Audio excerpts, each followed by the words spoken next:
Guys एकचोटि new blog आज म ब्लग गर्दै गइरहेको छु गाइज। आज म फुपूको घर आइसकेको छु गाइज। पछाडि हेर्नु मेरो पछाडि कस्तो नजारा अनि हामी यस्तोमा हामी हेर्नु गाइज।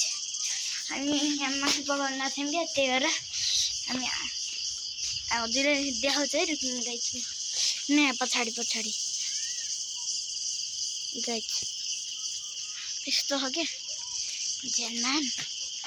यहाँ फेरि यहाँ के मासु पकाउनु ठाउँ गाइज। अनि यहाँ बाबाले मासु पकाइरहनु भाइ।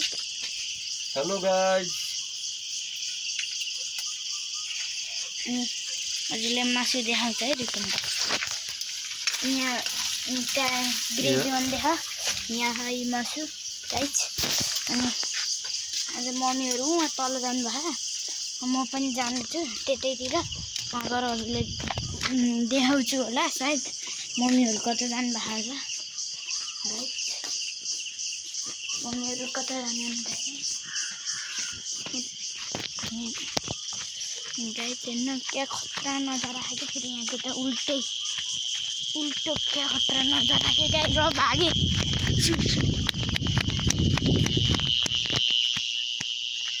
गाइज हेर्नु होला।